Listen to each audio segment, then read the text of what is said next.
Okay, good evening, everyone. We are starting a new session, a new series, Jewish psychology in English. And our main target is to understand the different attributes that animates the body, that comes from the soul and animates the body. And we want to really contemplate how can we understand ourselves better? How can we understand our thoughts, our wishes, desires? Why do we suffer from anxiety or from depression? How can we overcome the anxiety, depression, or anxiety? That's our main questions. We didn't really decided what specifically we will learn. In Hebrew, we learn so many things, so we will decide, we'll see how it works. But I thought that the first thing that one have to start with is understanding his thoughts. Without understanding your thoughts or without being able to manage your thoughts, you are being controlled by the thoughts. So one of the most important things is to understand, to see, to recognize which thoughts are controlling me and when. And then after I understand my thoughts and I'm being able to recognize, to start know what is going on inside of me, in my own soul, then you can start managing them and overcome the undesirable thoughts. What are undesirable thoughts? Why do we have undesirable thoughts? What are the thoughts? The thoughts are not a problem. The thoughts usually are the solution to let's call it difficulties. Maimonides called it that each one of us is sick in a way. What does it mean? Sickness? Sickness of the soul. Sickness of the soul means that you are suffering for something. You are struggling with something. There is not even one person in the world that does not struggle through his life with some kind of mental difficulty.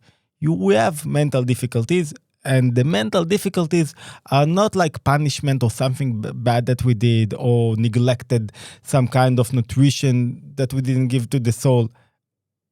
It's an aim that we were being created in order that we will overcome those undesirable or those inner fights or those illnesses that we have. And then when you overcome it, you become stronger. And that's the thing that connected to the thoughts. When you do not know how to overcome the thoughts, how to manage them, how to decide which thoughts you want to adopt, and which thoughts will lead you to anxiety or to self-accusation or to depression. If you don't know to do this separation, you will fall into the trap of the thoughts. So what are the thoughts? Let's understand it. I think this is the most important thing, to understand the thoughts and the way they work. Anxious thoughts about everything related to my children. If you will contemplate deeply, will see that the aim or the subject of the anxiousness or the undesirable thoughts are being changed. Now we are thinking about your children, but mostly it's about yourself. What will happen with me if something will happen to my children? How will I manage? At the end, overcoming undesirable thoughts is understanding how should I view the world. What are thoughts? Let's start with that, and it will be clearer. Thoughts are garments. You have a soul, you have attributes that come from the soul, power, inner powers that animates the body. What is the body? The body is nothing. It's like it's flesh and blood. In order that the body will have animation, will have liveliness, you need the soul. The soul gives liveliness to the body. That's one of the most important ideas in every religion. I think behaviorism, modern science, does not. Alon, how are you? It's good to see you. I thought about you in the past 3 years. Oh, wow. I miss you so much. It's like 3 years I thought about delivering in this, speaking, doing what we are doing in Hebrew, but Avital, my dear Avital, wow. It's like, we started in 2020, I think, right? About 6 years ago. And we managed to do it for a year or more than a year. Okay, let's get back to the thoughts. It's great to see you. It's a pleasure. So we said the thoughts as a role. What is the role of the thoughts? In order that you will reveal what animates your body, you have to contemplate on something. It's like if you do not, the soul has everything. All the attributes, all the tendencies. There is everything in the soul. You can have all the, even sexual tendencies in the soul. I didn't tell you, Vital, but just yesterday, not yesterday, 3 years ago, my new book was published in Hebrew. The Secrets of the Zohar, the most important Kabbalistic book. And it was, and it's a great book, I think. I really love him. Today it's so easy to translate books. It's like you go to AI, you ask him, and then you send it to editor, or you edit by yourself. It's like, or you ask other AI to translate it. So, but still, it will happen, and you will be able to read it. Let's get back to the thoughts. I'm a little bit excited. So we said, how can you manage the amount of animation, the amount of liveliness, the amount of powers that comes from the soul into the body? You have to regulate it in some way. How can you regulate it? So the idea of regulating the amount of liveliness that comes from the soul to the body is through what called narrowing, or tzimtzumim in Hebrew, or some kinds of concealment. What does it mean? You have you want a lot of things. Now, in order to concentrate in something, you have to narrow yourself, to conceal other things that you wish, that you want, and now not to see everything, to see only the thing that you want, really, to be concentrated in that. If I want to succeed in writing a book, I have to forget about other things that I really want to do, to go to the wedding, to go outside, to have fun, whatever. In everything that you want to succeed, you have to concentrate your will. The will is the arrow that navigates you, that tells you, okay, in this direction, you have to invest all of your powers. So that's the most important thing. That's the first concealment. In order to succeed in bringing your animation, bringing your liveliness from the soul to the body, you have to start, to tell the soul, no, you cannot bring all of your loveliness. You have to do it slowly, with concealment, in order that it will penetrate rightly into the body. There are two major ideas that the Harari is explaining, that without them it's very hard, or with them it's easier to understand this process. And it's a vessel and a light. The soul want to bring light to the world. I want to speak. I want to talk. I want to manifest myself. I want to be. That's the soul. It's a light. The body, it's a vessel. You cannot have too much light. With too much light, the vessels will be break. That's one of the most dominant or important ideas in the Lorianic Kabbalah. And it is saying there that you must regulate your lights. So the most important thing is to enrich or enlarge or make better vessels, in order that you will be able to accept more light. What does it mean? If I'm now angry about something, I cannot concentrate in something else. I don't have enough vessels inside of me that I will accept another light. Somebody comes to me and tells me, oh, there is a great opportunity to make money. No, I'm now angry about something else. I cannot see it. The more you can regulate or overcome your undesirable emotions that are not that what are undesirable emotions? They are strong light that want to manifest themselves without vessels. When you are angry about something, you have strong light in you that want to manifest itself, that wants to come to be revealed, but you can't because it's too strong. It's not only about your emotions, it's also about your understanding of things. When you have a lot of ideas, it's very hard for you to articulate yourself in the right way. Why it's very hard for you? Because your mind, it's blowing with ideas. You have to narrow everything and to bring the idea into life in small amounts that the people that listen to you will be able to accept that and to do with it something and to think about it. So every light that want to come to the life, to have manifestations, have to be concealed a little bit, to have a process of narrowing. The Ari called it tzimtzumim, like you now narrow something, and it's one of the most important things to do. When I have too much light, I think about too much ideas. Think about it even when you have craving for something. You are craving to eat something. You want to eat something and you think about it and it's like make you crazy. Shirel, you're laughing and I think to myself, what she's laughing about? You're laughing starting the last, never mind, our last session. Okay, I'll overcome that. What you want to bring life, you have to narrow yourself, to concentrate in something. Think about even craving to something. When you're craving to a lot of things, I want to eat this and this, you won't find joy in nothing because you want everything. That's the problem with thoughts. The problem with that thoughts are the garment, the clothes that they are like conceal everything that comes from the soul. And they say, okay, I cannot accept everything in the body. I cannot accept all of your emotions, all of everything that you understand, all of your lights. I cannot accept everything. The body won't be able to accept everything. So what we are doing, I allow you only one thought at a time.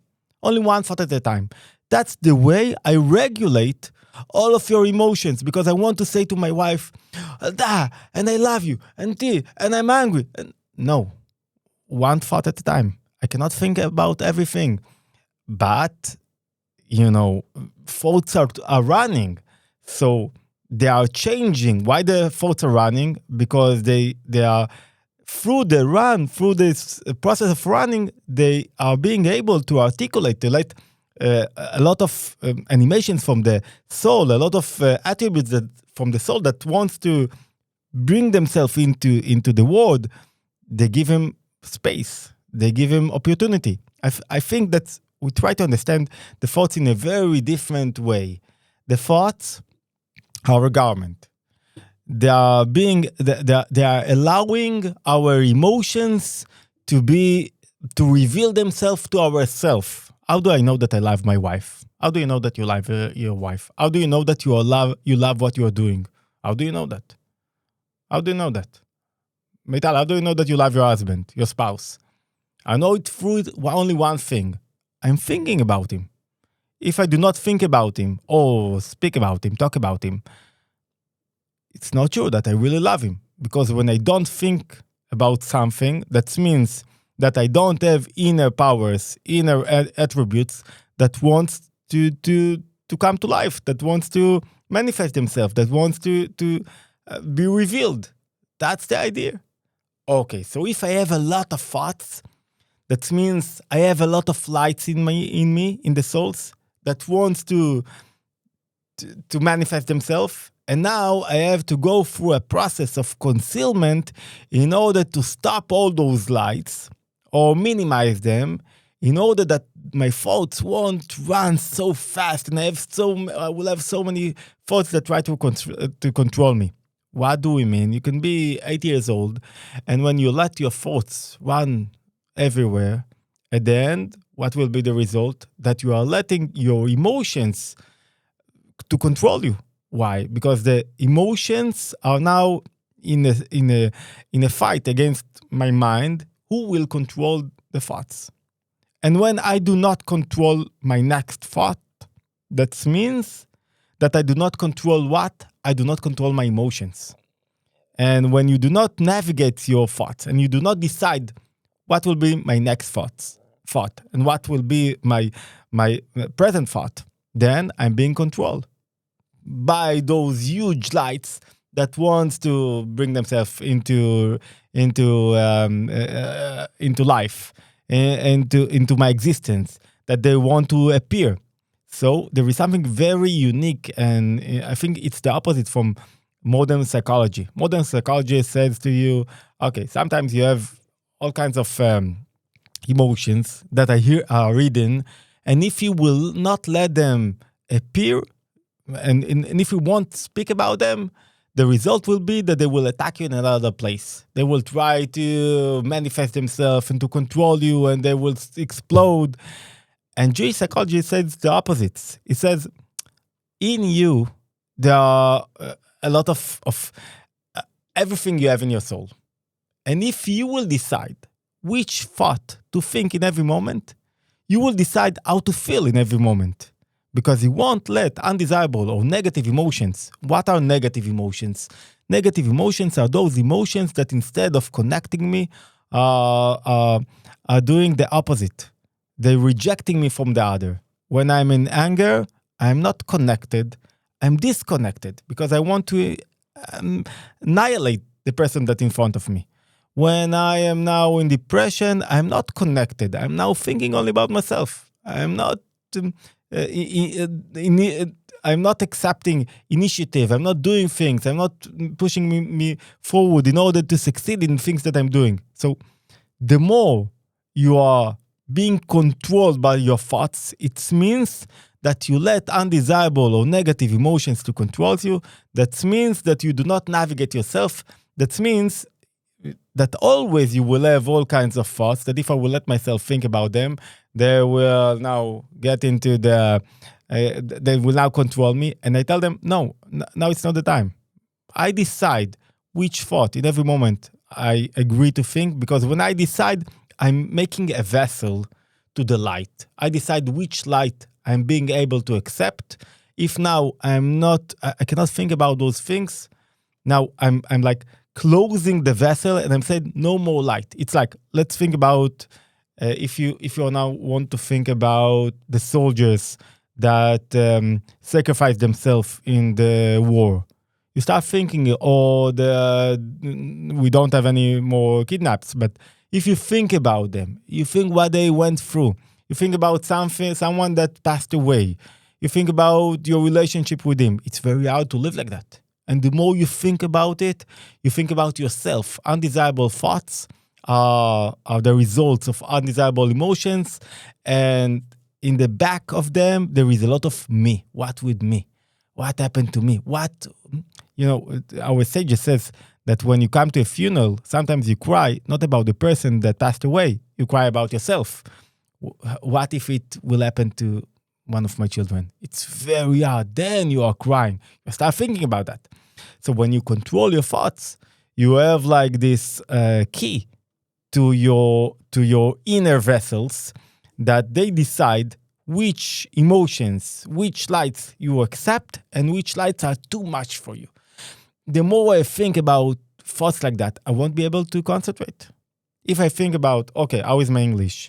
Am I good enough? Should I do that? Should I not? At the end, you're letting undesirable lights to manifest in you or to lighten you, and then you are not being able to do what you really need to do, to be concentrate, to manifest your soul in the right way. The most important idea in Jewish psychology is to control the amount of light, the amount of liveliness that comes from the soul to the body. That's the most important thing.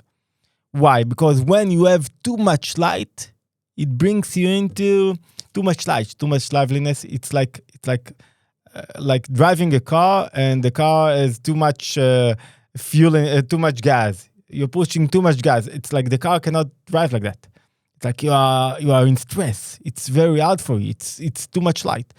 The opposite is sometimes when you are in laziness or depression, it's that you don't have enough light. This is the opposite thing, that when you do not control your thoughts, you do not bring the right nutrition to the thoughts. You don't bring the right light. So your thoughts are, you think about nothing, and you cannot think about laughing. Always you have some kind of a garment, some kind of a clothes to your inner soul. But you don't really concentrate in nothing.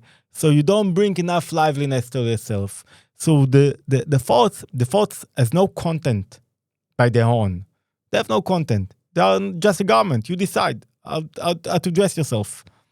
And the more you are, or the less you are bringing light, so you are in a state of depression or laziness, of lack of liveliness. So when you control this key, you decide, when I want to think about something, I'm more connected to him. I know that I love my spouse. I think about my spouse. I decide to think about it. I contemplate about him. Then I bring to life my emotions to him. Then I feel. I let my love being manifest itself through the thoughts. And when I don't want to think about something, okay, tomorrow I have a big test. I don't want to think about it because now I'm with friends. Now I'm on Shabbos. Now I'm enjoying life. I don't want to be distracted by what will happen tomorrow. So what am I doing? I'm closing the door to those thoughts, to those emotions that try to see what will happen tomorrow. What is anxiety? Anxiety is, I want to control what will happen tomorrow. My thoughts are running to what will happen tomorrow. So if I won't be able to stop them and to say, no, now I'm right here. That's the whole idea of Shabbos. The idea is Shabbos, that there is nothing in my life except of this time. And there is nobody in my life except of the people that are near me. And the only thing that exists is this moment. And when I'm being able to be in this moment, it's, wow, it's such a precious thing. So this is, let's go take ourselves a little bit how it should look like and what we should do. Those are the most important things. How can we overcome and manage the thoughts and how it should look like. The way you should look like is that every moment you decide, you see a thought that's coming to you. It's like the first thought that comes to you that jump into your mind and you said, no, I don't want to think it. And you know how to reject that. You know how to see and to recognize this thought and to understand it. And the fact that I can recognize my thought and I can contemplate on my thought, that means that they are not me. That there is me and there are the thoughts, and it's not the same. If I can see all those thoughts that are jumping on me, that means I am not the thought. It's not me. Those are two different things. Okay, so I can see those thoughts. I can now decide which thought I want to let it be. And in every moment, I decide to be with the thought. I decide not to think about the future and not to think about the past. When you are being able, when I'm planning what will be in the future, now I'm stopping and planning about the future.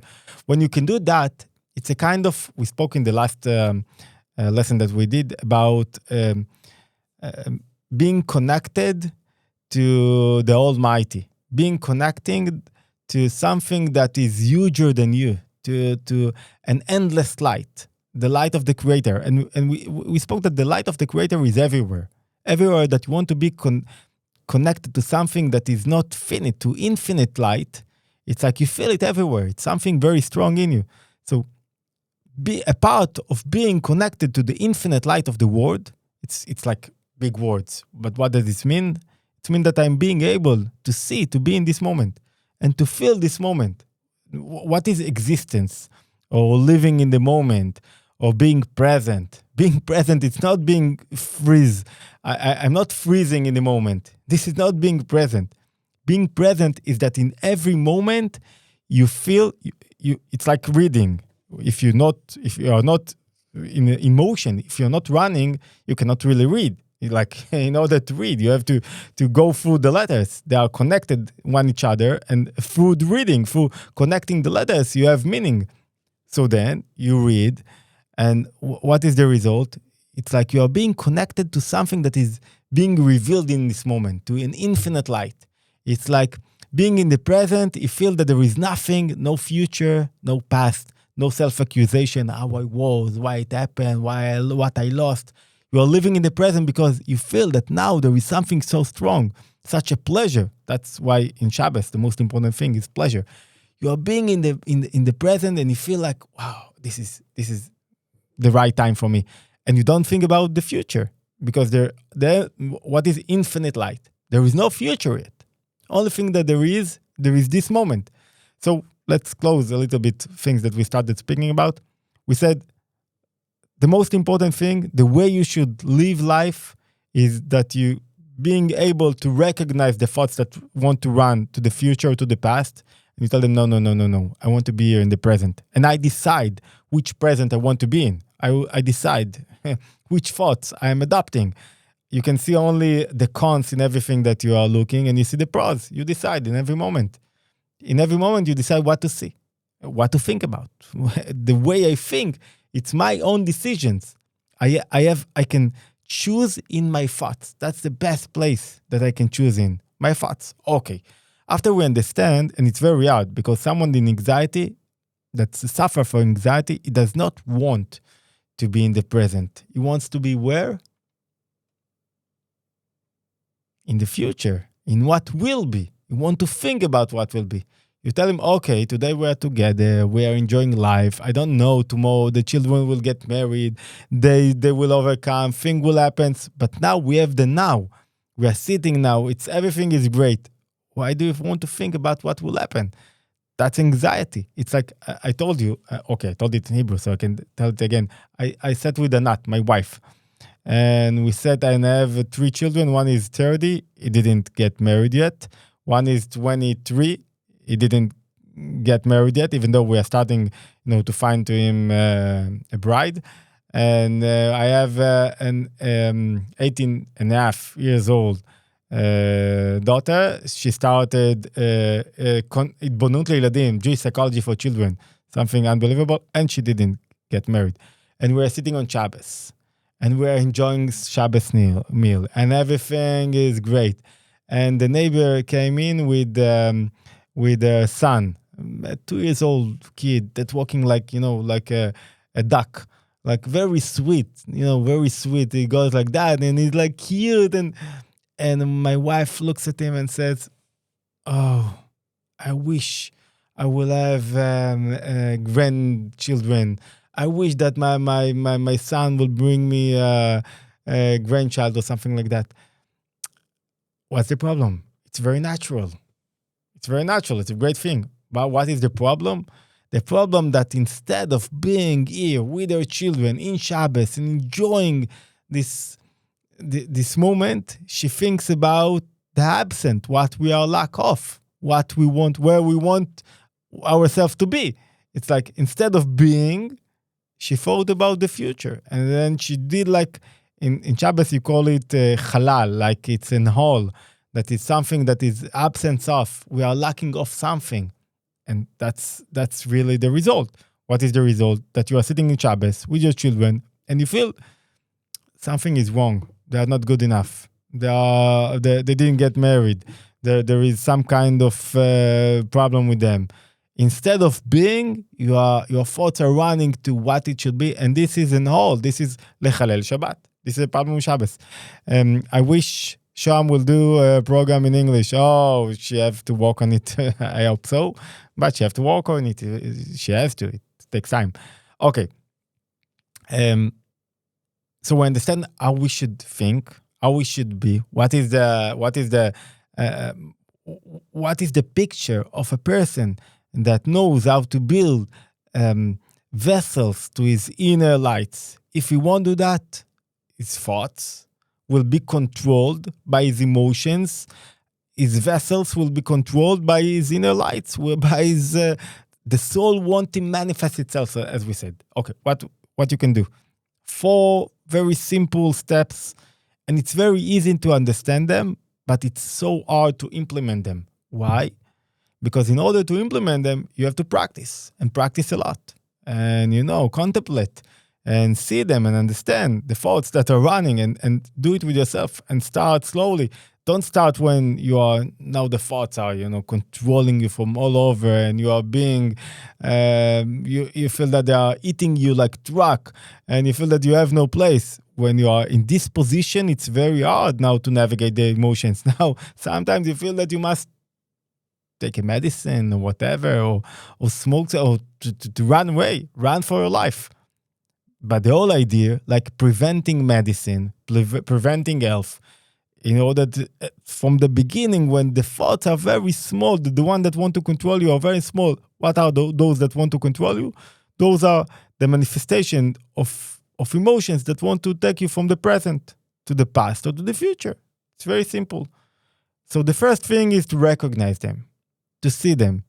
And in order to do that, you have to be very alert, to contemplate on your thoughts, and to understand which thoughts you don't want to think about and which thoughts you want to adapt.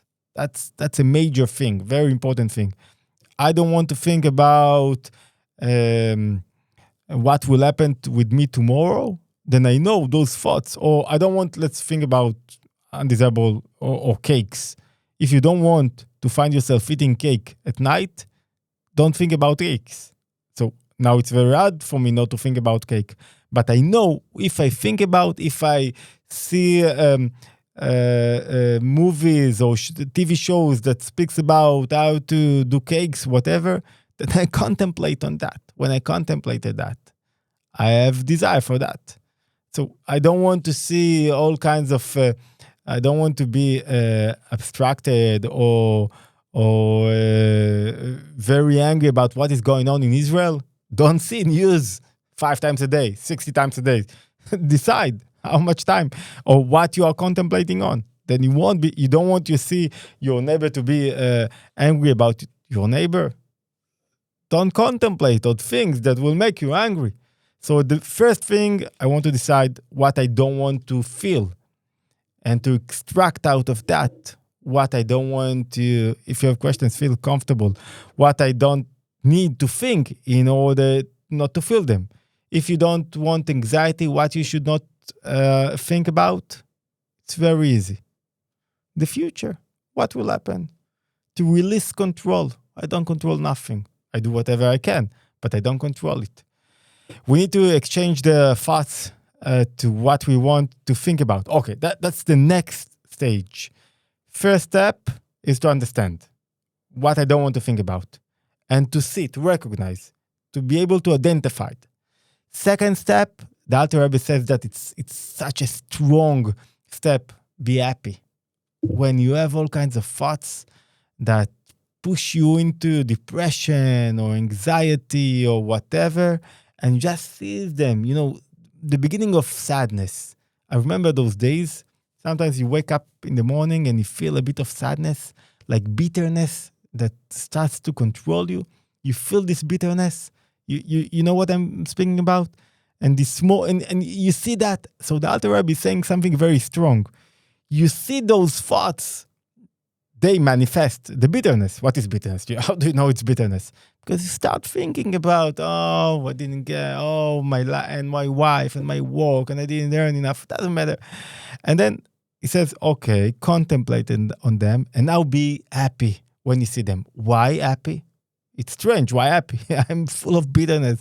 I'm full of nothing is going like the way I wanted it to go.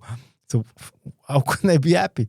He says, you should be happy if you understand that those emotions, that those thoughts are now a moment of struggle, a moment of test, a moment of opportunity. If you will overcome them, you should be happy because you recognize them.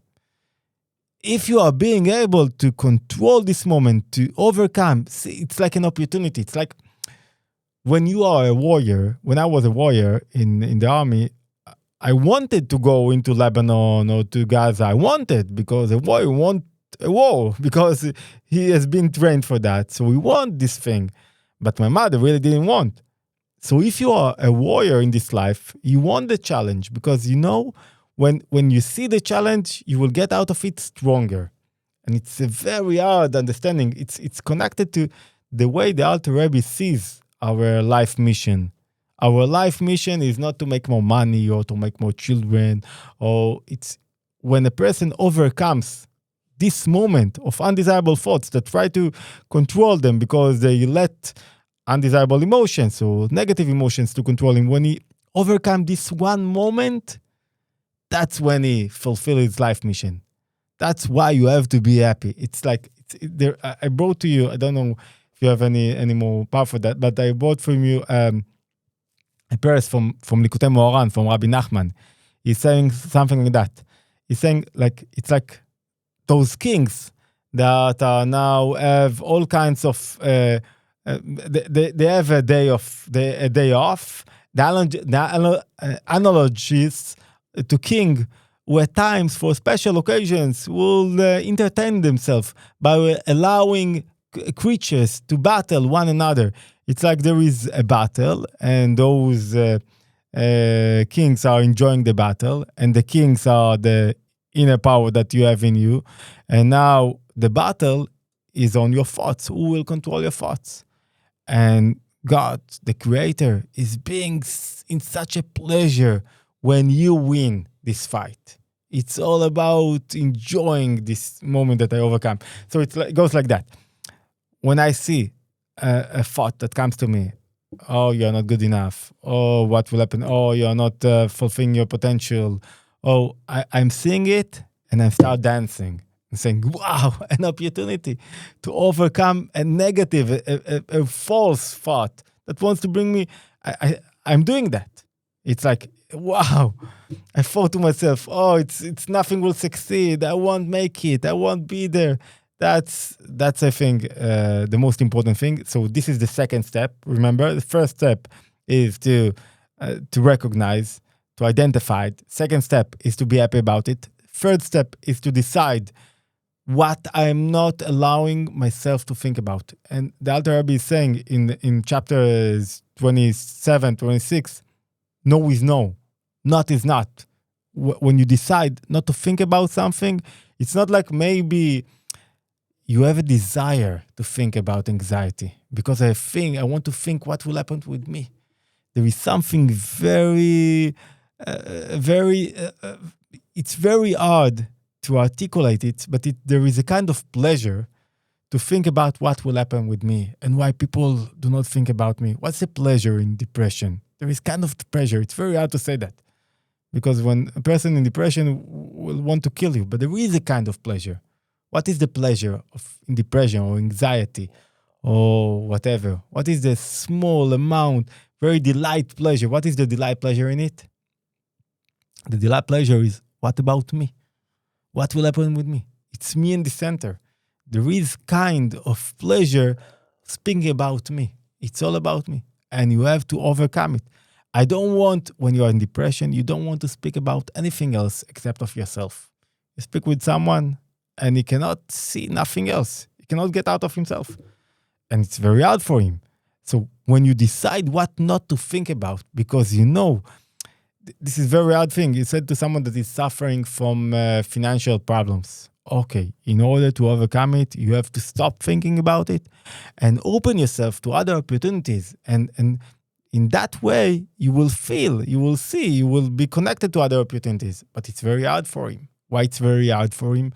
Because he feel, okay, I'm miserable. Why it happened to me? I'm not good enough. I failed. I'm a failure. It's like, how can I see myself being with other people? The shame controls me. So now he has to overcome this tendency, So this is the third thing, to decide what I'm not thinking about and to be very clear about it and to extract out of it the pleasure that you have in it. And the pleasure, it's me. And the last stage, the fourth stage, is thinking about, what should I think? Make to yourself a bank of positive thoughts, of thoughts that are connected to what you are doing. And let yourself, immerse yourself in them. If you don't have something that is very unique to think about, something that is connected to something that you are doing, you are creating, you are thinking, you are learning. Why it is so important to learn all the time in Judaism? It's so important because we are not learning, you are dealing with yourself. And then you are getting back to the undesirable emotions. When you learn, you uplift yourself from the present moment, from the place you are in it. And you are being connected to something higher. And then you say, okay, those thoughts about what will happen with me are now not controlling me because I let myself being able to be connected to something higher. Think about someone that is not learning. He is abstracted, he has anxiety, he thinks about his job. He cannot learn because he's in the mundane life, and you cannot blame him. But in order to learn, you must have confidence and you must overcome your thoughts. Without doing that, when you let your thoughts control you, it's very hard to sit an hour, half an hour, and to listen to something. It's very hard. Okay, so those 4 steps are the major steps. Now, what we have to do, maybe we'll contemplate them about them next time, is to see how we practice them. That's the difference between understanding and practicing. How do you implement them? How do you stop and really write what thoughts I do not allow myself to think? And what when I allow myself to be happy, even though the thoughts are now trying to pull me down, to show me that nothing is of success in my life. And the third thing, and to understand what to make a very strong decision, what I don't want to think about and what I do. Okay, I think it was, let's see what Veer wrote. How do you know when to trust your thoughts? Doing soul searching doesn't feel good all the time. No, soul searching could be very, very problematic, but it's a good thing about. How do I know? There is one major test, and it's so easy to understand. If your thoughts push you forward, push you to need to adopt initiation, to do things, it lifts you from the couch, those were good thoughts. Because they brought into life light in vessels. They push you forward into connection. If the thoughts are leading you not to do, to immerse yourself into yourself, to stay in the place, not to do things, not to think about how to move yourself forward, those were negative thoughts. That it's very easy to do the comparison. Without that, it's like sometimes you can think it was good thoughts, but they were very negative. I give you an example. If you have a thought, maybe I should not call my neighbor and ask for his forgiveness because something I do, it for sure doesn't matter. It wasn't a good thought. Doesn't matter the circumstances. Why? Because it was all about you, and it didn't lead you to do a move in reality that will push you out of yourself and bring you into some better reality. That the idea of controlling the thoughts, remember that, is bringing, it's called the tikkun, the rectifying, right lights into the right vessels to make the right combination between lights and vessels. And when they are strong, too much, the lights are stronger or too strong, that means you won't push yourself forward. You don't have vessels. It's like someone that has thoughts. He wants to succeed. He wants to control. He wants to change the world. But he do nothing. He stays on his couch. He's like waiting for the opportunity instead of, doing everything, every day something. That's the case of depression. That I want to do. Somebody that does not have, big wishes will never have depression. Why? Because there is no tension between the place he wants to be and the place he is. So how do you overcome the tension? You do the thoughts that are right. You do everything, every day, one thing. And those thoughts push you forward. Criticize your behavior is a good thing overall, even though it doesn't feel good. It depends. If you feel strong enough, you can criticize yourself. If you feel that you don't have power, don't criticize yourself. Adapt yourself. Give yourself a hug. It depends where you are. If you feel weak, give yourself, encourage yourself. If you feel yourself too much strong, you are flying on yourself, now criticize yourself and bring yourself down to earth. You always have to be alert to where you are and the way you think and the way you are, your thoughts, where they are running to. Okay. So how do you even know what is good thought? We said a good thought, it's a thought that is connected to what I'm doing now. If I'm now sitting with you and I'm thinking about, okay, I'm not good enough, okay, those are thoughts that will always lead you to a negative choice. A choice that instead of doing the right thing, of push you forward, will push you backwards. That's the whole idea. Why? Because thoughts are the garments of emotions, and right emotions are the emotions that push you forward in the right way. What are emotions? Those are the inner powers. When you are a businessman, you need right emotions. It's called energy, right energy. It's all about energy. Emotions is energy. Without the right energy, you do not have something that will lead you into to speak with that. If you go to a party, and instead of speaking with people and meeting people, and what is business? It's all about psychology. It's all about understanding people, having interaction. But if it's all about you, and you think how they see me, what they think about me, do they see me, do they really appreciate me, they don't appreciate me, they offended me, they didn't offend me, etc. That means those thoughts are very negative, comes from those are undesirable thoughts. Why?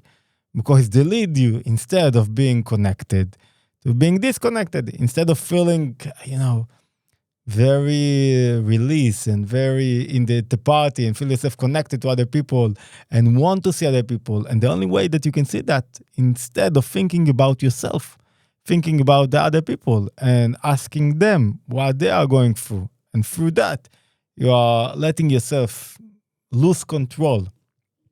But in the moment of truth, how do you get out of a thought that controls you when the environment also brings you down? The most important thing, according to Jewish psychology, is to bring back to yourself the control on your inner emotions, inner attributes. That's the most important thing to do. Why? Because if not, something else will control you. The environment, the news, other people, and they always will take you up, down, because they will want to control you. So what do we mean? What's the most important thing to do is, but in the moment of truth, you decide which thought I want to think. Let's take an example. I'm sitting in front of audience, a big audience, and they are getting out. They don't want to listen. Maybe the company invited me to give a lectures, but the workers do not really want to listen now to a lecture. And you can feed yourself with thoughts, oh, nobody wants to listen to me, nobody wants to accept me. Whoever works with social media that has presence in Facebook, YouTube, doesn't matter, Instagram, every day you upload content. And when you start thinking about what people will think about you, it's not that you are trying to really to extract or adopt really a conclusion how to bring the best content. It's like you are starting now to think, no, maybe people will not like me. Maybe I said the wrong word. Maybe, and when you start thinking like that, you are not in the present. You're losing it. Why? Because you'll get into anxiety or fear, or you won't believe in yourself. I'm thinking about that. Today in this, iPhone, you have opportunities. Each one of us has opportunities to reach unbelievable amount of people and to make money, and more than that, to fulfill his potential. But not a lot of people do it. And a lot of people, when they do it in the wrong way, because they think about it themselves. So if I'm doing something and it's not about me, I'm being concentrated in something else, I'm delivering a message, which I think will help someone. It's not about me. It's a thought that I'm just a pipeline. I'm a pipeline. That's the thought. I'm a pipeline. It's not about me. Then it's easier for me to bring this content to the world and not being afraid and not thinking about, oh, I got the likes, I didn't get the likes, etc. So if to answer to you, the environment is not matter. It's matter what's my role in the environment. And I have a role in every position, in every place that I'm going. What's my role? To bring warmness, liveliness, to help someone else, to see someone else, to see myself, to bring something that will rectify this moment. It's either that I'm learning from this moment or either that I'm influencing in this moment. And influencing is bringing something with value, saying something with value. If I brought value, then I cannot be mistaken. but it's like you against everyone. It's you alone with the choice of light against all the bad predictions. You're right. If you don't know how to stand alone, it's like when you stand alone at the beginning, you are alone, and then you see that everyone is with you. It's like bringing content to the table. Everyone says, "No, believe me, I want to eat. I don't have power for that. Come on, stop digging in my mind. Stop digging." You know that.